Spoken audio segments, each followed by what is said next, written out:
গোষ্ঠীদ্বন্দ্ব গোষ্ঠীদ্বন্দ্ব জন্য মরছে, কি বুঝলেন? ভিতরে খোঁজ খবর নেবেন, ঠিক গোষ্ঠীদ্বন্দ্ব বেরিয়ে যাবে। মরার পরে যে কোনো, মরে যাওয়ার পরেই দেখবেন একটা যে কোনো পার্টির ঘাড়ে চাপিয়ে দেবে। এটা নিয়ম কথা। এটা দেশটা তো পুরো জঙ্গল রাজ চলছে, তো এটা বাংলার মানুষ তো বুঝতে পারছে কি চলছে না চলছে। দেশের বিচার ব্যবস্থা কিছুই নেই, অরাজকতা পড়ে যা ইচ্ছা তাই হয়ে যাচ্ছে। এটা বাংলার মানুষ জানতে পেরে তবে আগামী ইলেকশনে আশা করি সংখ্যালঘু মানুষ, আপামার জাতি, হিন্দু মানুষ বুঝতে পারছেন পরিবর্তন অনেকটা হয়ে যাবে। এটা জঙ্গল রাজ, প্রশাসনের হাতকে বেঁধে দাও, প্রশাসন কোনো কাজ কাম করতে পারবে না, প্রশাসন আমার অর্ডার ছাড়া কোনো কাজ করতে পারবে না। কেস যত নিয়ে যাবে, বুঝলেন, পার্টির পক্ষে যদি কেস হয় মকুব খালাস পেয়ে যাবে। আর যদি অন্য পার্টির অন্যায় না করে, বিনা অন্যায় তাদের কেস চেপিয়ে দিয়ে জেল জরিমানা ঠেকিয়ে তাদের ঘরে যাতে বসিয়ে দাও, আন্দোলনে বসিয়ে দাও। এটা যতদিন থাকবে ততদিন এই কাজ করে যাবে। 26 ইনশাল্লাহ আশা করি অনেক পরিবর্তন হবে, কি বুঝলেন। এই দুর্নীতি সরকার কি করেছে, এই দুর্নীতি থেকে একটা মানুষ তারা মুক্ত হতে, যে মারছে সে মুসলিম, যে মরছে সে মুসলিম। এটা হচ্ছে মানে নিজেদের ভিতরই লেনা দেনা, কি বলছেন, ভাগ বকরার ব্যাপারটা এটা আছে। কম হয়ে গেলিছে দেখেন কোপ পড়বে, কি বলি, এটা নিয়ম কথা। আর এই যে মারছে মুসলমান মরছে মুসলমান, কি বলেন, গোষ্ঠীদ্বন্দ্ব জন্য মরছে, কি বুঝলেন। ভিতরে খোঁজ খবর নেবেন, ঠিক গোষ্ঠীদ্বন্দ্ব বেরিয়ে যাবে।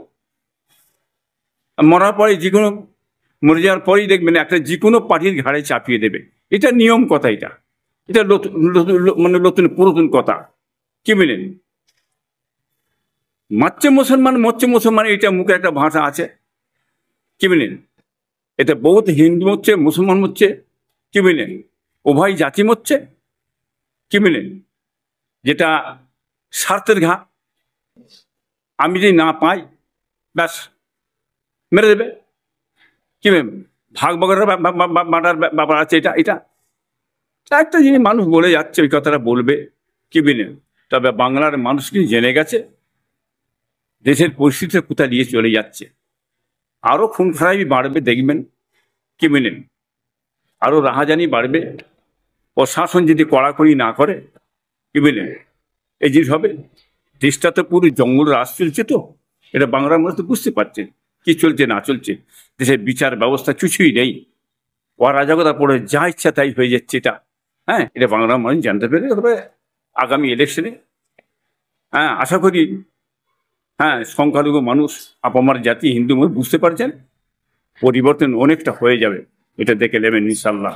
যে ভাঙড় তো পশ্চিমবঙ্গের বাইরে নয়, ভাঙড় পশ্চিমবঙ্গের মধ্যে। ভাঙড় কি কখনোই ধূলিগালাজ মুক্ত হবে না? কারণ চর্চার শিরোনামে সারাক্ষণ ভাঙড় থাকে। এখনই দেখতে পাচ্ছি কালকে যে ঘটনাটা ঘটেছে, একেবারেই একজন খুন হয়েছে। কি বলবেন? দেখুন, পশ্চিমবঙ্গের ভিতরেই ভাঙড় গেলেই পড়া আছে, কি বললেন। ভাঙড়টা চলে গেছে একটা দখলে, চলে গেছে একটা পার্টির দখলে চলে গেছে। বাকি সমস্ত জায়গায় এনারা জোর করে লিয়ে আছে। ওইটাকেও যেমন করে হোক অত্যাচার করে, জুলুম করে, পিটাপিটি করে গ্রাস করতে হবে, ওটা বলে নিতে হবে, কি বুঝলেন। লক্ষ্যটা ওদিকে চলে গেছে, যার কারণে অশান্তি আর এই ভাঙড়ের মধ্যে বেশি লেগে মানে চালু করা হচ্ছে। এটা একটা পুরোপুরি একটা সুপরিকল্পিত চক্রান্ত, এটা রাজনীতি, পলিটিক্স, এছাড়া কিছু নেই। তবে বাংলার মানুষ জেনে গেছে ভাঙড় কোন জায়গায় আছে। আগামীতে বাংলার মানুষ ঠিক জবাব দিয়ে দেবে, ভোটটা যদি সুষ্ঠুভাবে হয়। আচ্ছা, একেবারে আমরা দেখতে পাচ্ছি যে আইএসএফ বিধায়কের দিকে বলছে যে তার তত্ত্বাবধানেই নাকি এই খুনটা করানো হয়েছে। বলবেন? দেখুন, রাজনীতির ব্যাপারে চাপাবে, কি মেনেন, একটা পার্টির উপরে চেপিয়ে দেবে, কি মেনে, যে মরে গেলেই বলবে আমার, যে কোনো লোক মরে গেলেই বলবে আমার, ওরা মেরেছে। এটা যে কোনো পার্টি, সিপিএমের উপর চেপিয়ে দেবে, কংগ্রেসের চেপিয়ে দেবে, আইএসএফ চেপিয়ে দেবে। এটা কোনো ব্যাপার, এটা হয়েই থাকে। তো পার্টির পলিটিক্সের ব্যাপার, এটা নতুন কিছু তো নয়। এটা মমতা সরকার এইভাবে কতদিন আর চালাবে? সংখ্যালঘুদের যে তোষণের রাজনীতি আর কতদিন চলবে? দেখুন, মমতা সরকার কতদিন চালাবে যে বলছেন, সংখ্যালঘু হ্যাঁ, সত্যি তিনি কোনো উন্নয়ন করেছেন? এটা কথা হচ্ছে যতদিন ইনার পলিটিক্স চলবে ওই পলিটিক্স, কি বুঝলেন?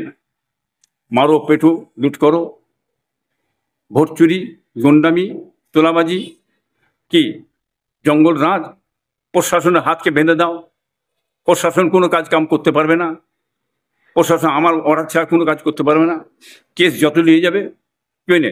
পার্টির পক্ষে যদি কেস হয় মকুব খালাস পেয়ে যাবে, আর যদি অন্য পার্টির অন্যায় না করে, হ্যাঁ, বিনা অন্যায় তাদের কেস চেপিয়ে দিয়ে জেল জরিমানা খেটিয়ে তাদের ঘরে যাতে বসিয়ে দাও, আন্দোলন বসিয়ে দাও।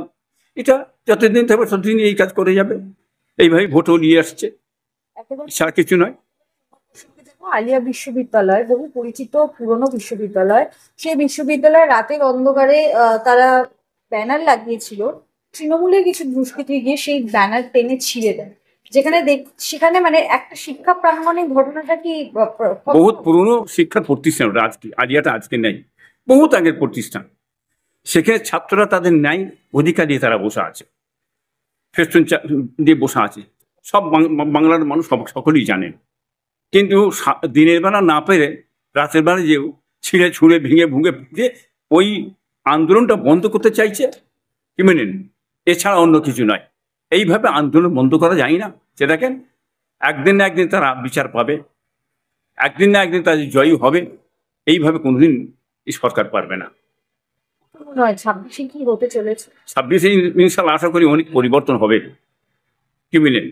এই দুর্নীতি সরকার কি করেছে, এই দুর্নীতি থেকে একটা শ্রেণীর মানুষ তারা মুক্ত হতে চাইছে, তার শান্তির সঙ্গে বাস করতে চাইছে, তার খাওয়া পড়া শান্তির সঙ্গে তারা পেতে চাইছে, কি বুঝলেন?